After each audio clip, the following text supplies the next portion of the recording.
chapter 15, verses 1 through 21. And these were the things the word of God came to Abram in a vision, saying, Fear not, Abraham, I am your shield, your budding compensation, and your reward shall be exceedingly great. And Abraham said, Lord your God, what can you give me? He says, I am going on from this world childless, and he who shall be the owner and heir of my house is the steward, Eliezer of Damascus. And Abram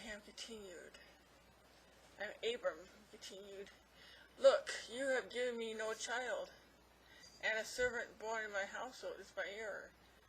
And behold, the word of the Lord came to him, saying, This man shall not be your heir, but he shall come from your own body, shall be your heir.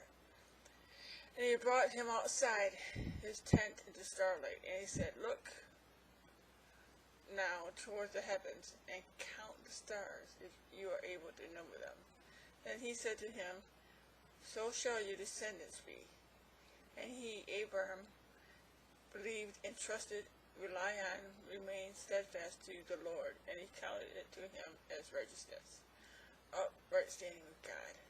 And he said to him, I am the same Lord who brought you out of Ur to give you this land as a inheritance. But he, Abraham, said, Lord, what shall I know? How shall I know I shall inherit it? And he said to him, Bring me a heifer, 3 years old, a she-goat, 3 years old, a ram, 3 years old, and a turtle dove, and a young pigeon. And he brought him all these things, and cut them down the middle into halves, and laid the half opposite the other. But the birds he did not divide. And when the birds of prey scooped down upon the carcasses, Abraham drove them away. When the sun was setting, a deep sleep overcame Abram, and horror, terror, shudder, fear, a great darkness assailed and oppressed him. And the Lord and God said to Abraham, Now, know positively that your descendants would be strangers dwelling as a temporary residence in land that is not theirs, which is Egypt, and they shall be slaves there, and will be afflicted and oppressed for 400 years. And I will bring judgment on that nation, whom you shall serve. Afterwards they will come out with great possessions, and you shall go to your fathers in peace. You shall be buried at a good old age. And the fourth generation, they, your descendants, shall come back to Canaan again, for the iniquities of the Amorites is not yet full and complete. When the sun had gone down, a thick darkness had come on. Behold, a smoking oven, a flaming torch, passed between these pieces. On the same day the Lord made a covenant, promise, pledge with Abraham, saying, To your descendants I have given the land, from the river of Egypt to the great Euphrates River, and the land of the Canaanites, Kenizzites,